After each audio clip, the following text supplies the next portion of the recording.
हरियाणा के अंदर चुनावी सरगर्मी तेज। बवानीखेड़ा विधानसभा से कांग्रेस प्रत्याशी मास्टर सतवीर रतेरा व पूर्व सीपीएस रामकिशन फौजी को कांग्रेस पार्टी से टिकट न मिलने पर निर्दलीय प्रत्याशी के रूप में नामांकन किया। वहीं कांग्रेस की टिकट से प्रदीप नरवाल ने नामांकन किया। मास्टर सतवीर रतेरा, रामकिशन फौजी और प्रदीप नरवाल भिवानी लघु सचिवालय एक साथ अपने अपने समर्थकों के साथ पहुंचकर नामांकन किया।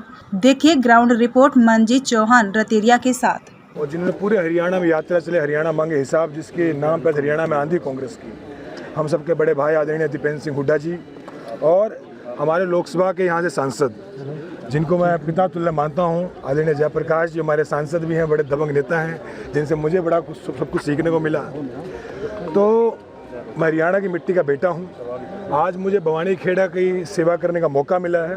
पूरे मन से सेवा करेंगे और ये चुनाव मेरे लिए सिर्फ विधायक का चुनाव नहीं है, ये चुनाव मेरे लिए सेवा का चुनाव है। जनता की सेवा करने आए, सेवा करेंगे, कोशिश करेंगे बवानीखेड़ा जो आज है उसके 5 साल बाद यहाँ से आगे बढ़े, युवाओं को रोजगार मिले, हर गांव में शिक्षा हो, और शिक्षा न हो, अच्छी शिक्षा हो। शिक्षा तो अपने यहाँ हरियाणा में है, पर अच्छी शिक्षा नहीं है।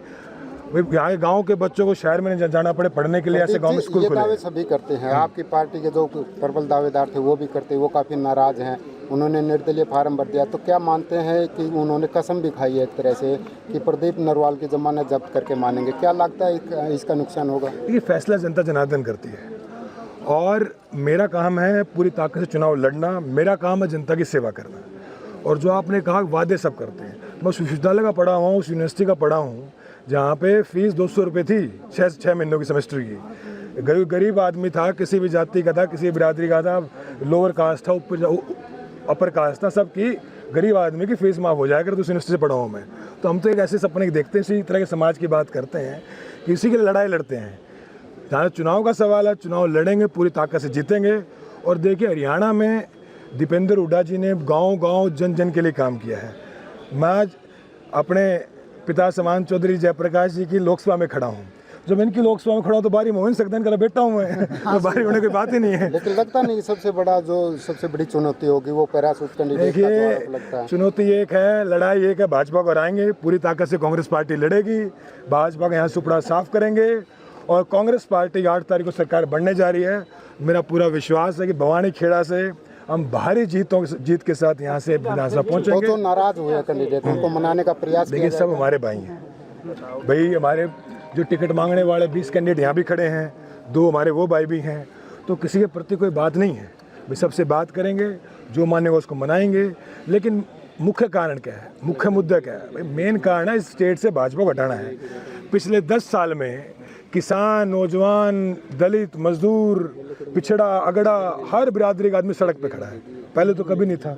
तो मेन सवाल है, सबसे प्रमुख सवाल है कि आज हमें भाजपा को हराना है, उसके लिए जो संभव प्रयास करना पड़ेगा हम करेंगे। तो प्रदीप जी, कहा जाता है कि हरियाणा में कई कांग्रेस हैं, हुड्डा कांग्रेस, शैलजा कांग्रेस, सुरजेवाला कांग्रेस, आप कौन सी कांग्रेस? देखिए हम सब कांग्रेस के सिपाही हैं, अपना दृष्टिकोण होता है, पर अंत में सब कांग्रेस के सिपाही हैं। कांग्रेस पार्टी एक है, इस पार्टी के हरियाणा में उदयमान जी प्रदेश अध्यक्ष हैं, आदरणीय हमारे पूर्व मुख्यमंत्री और नेता प्रतिपक्ष भूपेंद्र सिंह हुड्डा जी उसके नेता, हमारे हरियाणा के नेता प्रतिपक्ष हैं।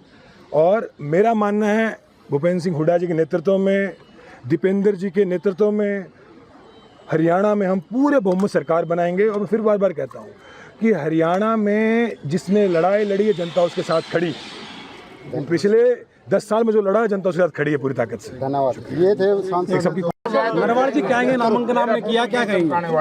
मैं सबसे पहले कांग्रेस पार्टी की आलाकमान का, भाई 2 मिनट रुक जाओ भाई, रे पाछा 2 मिनट रुक जाओ।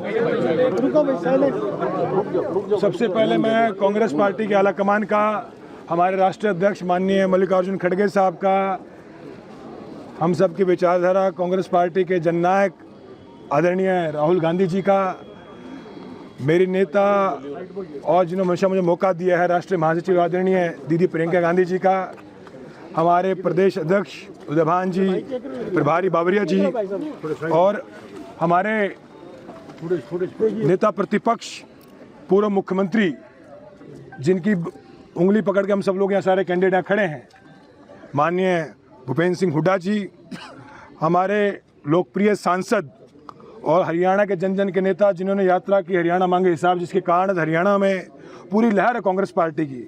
बड़े भाई जिनका हमेशा मुझे आशीर्वाद मिलता रहा है, दीपेंद्र सिंह हुड्डा जी, जिनकी बदौलत आज मैं भवानी खेड़ा में खड़ा हूँ। हिसार के लोकप्रिय सांसद मेरे पिता तुल्य चौधरी जयप्रकाश जी, और इन सब का सबसे पहले मैं धन्यवाद करता हूँ। अब आप लोग पहले सवाल पूछे फिर मैं जवाब दूँ। हाथ बदलेगा, हाथ अब तक हालात देखिए, मुख्य बात यह है कि आज हम चुनाव के बीच में खड़े हैं और मेरा मानना है कि चुनाव भिवानी जिले में जो भवानी खेड़ा जो विधानसभा जो चुनाव है, इस चुनाव में पूरी ताकत चुनाव लड़ेंगे। और क्योंकि हरियाणा में दीपेंद्र सिंह हुड्डा जी के नेतृत्व में एक पूरी यात्रा आई, वो यात्रा भवानी खेड़ा भी आई, बाबूजी भी वहाँ पे थे, वो यात्रा हांसी भी गई, वो यात्रा हिसार भी गई, कुलाना भी गई, जिसकी बदौलत आज हरियाणा में सारे सर्वे कहते हैं कि भाई हरियाणा में कांग्रेस पार्टी की कम से कम 2/3 बहुमत आएगा। कोई सर्वे 67 सीटें कह रहा है, कोई 65 सीटें कह रहा है। और मैं पहले पूरी बात रख लेता हूँ भाई। और पिछली बार लोकसभा में देखें, जहाँ भवानी खेड़ा का सवाल है, 15 साल बाद लोकसभा में फिर से जीते हम, चौधरी जयप्रकाश जीते हैं। तो पूरी ताकत से हम लोग लड़ेंगे, आगे बढ़ेंगे और मेरा विश्वास है कि दीपेंद्र हुड्डा जी के आशीर्वाद से हम लोग यहाँ पूरी ताकत से आगे बढ़ के पूरी ताकत से चुनाव लड़ेंगे और गरीब मजदूर किसान के लिए काम करेंगे। सिर्फ चुनाव लड़ने नहीं आए हैं, इस नीति से भी आए हैं कि जनता के लिए काम करना है। कुछ लोगों का सपना हो सकता है सिर्फ विधायक बनना। मुझे पार्टी ने राष्ट्रीय सचिव बनाया, राष्ट्रीय कमेटी में रखा सबसे कम उम्र में, पर मेरा उसके साथ में एक सपना रहा कि जनता के लिए काम करना। हम सबका एक सपना भी हर गांव का जो गरीब मजदूर का बेटा है, किसी बिरादरी का हो, किसी धर्म का हो, किसी मज़हब का हो, उन सबको शिक्षा में उचित अवसर मिले, सबको जगह मिले, हर गरीब आदमी का बेटा पढ़ लिख के DCSP बन पाए, बड़ा अफसर बन पाए। तो उसी दिशा में लोग राजनीति सोचते हैं, उसी के लिए हम लोग आए हैं।